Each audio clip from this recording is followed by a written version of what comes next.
అడుకుంటున్నారు ఏం చేస్తారు అడుగు బొక్కలు ఎవరితో మొక్కోని ఇదాంట్లో రికార్డ్ చేయి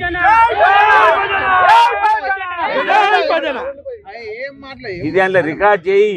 టీవీలో ప్లే చేయి తప్పు చేస్తే ఏమైనా కొడుకు ఉంటే వాడు భయం పడతాడు చేస్తాడు చేత కానీ దద్దమ్మలంతా ఇవన్నీ ఎన్నికలలో ఎక్కడ పోతున్నారు ఒక కార్పొరేటర్ గెలవరు హైదరాబాద్ సిటీలో ఒక ఎమ్మెల్యే గెలవరు ఇవన్నీ మీరు కళ్ళతో చూస్తూ ఉంటారు అప్పుడు ఏం చేయాలి ఈ కాకిగోళలు చేస్తుండాలి దీనికి మేము బెదురుతాం నాకు 40 ఏళ్ళు అయింది ఈ ఇంచు జరగం మేము అడిగేది రెండోది మా కార్యకర్తలు ఎట్లా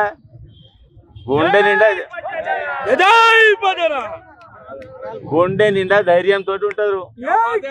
20 ఏళ్ళు ఉద్యమాలే చేసిన వాళ్ళు ఇవేంటి 5 ఏళ్ళు 4 ఏళ్ళు 3 ఏళ్లకు ఖచ్చితంగా రోడ్ల మీద పడతారు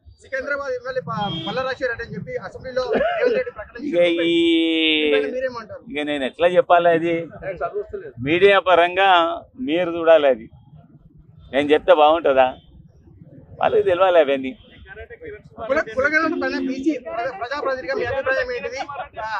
ఇవన్నీ నేను కూడా ఒక ప్రాంతానికి ఎమ్మెల్యేను కదా అక్కడ అడుగుతా ఉన్నా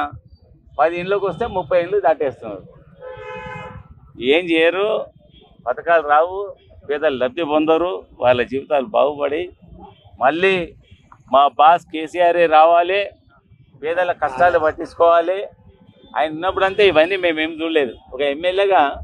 సంపూర్ణంగా సంతోషంగా ఉన్నట్టు నేను ఈ 1 ఇయర్ నుంచి నా ఇంటికి కొన్ని కింద పడి వచ్చి రాలి అడుగుతా ఉన్నారు ఎంతమందికి చెప్పాలి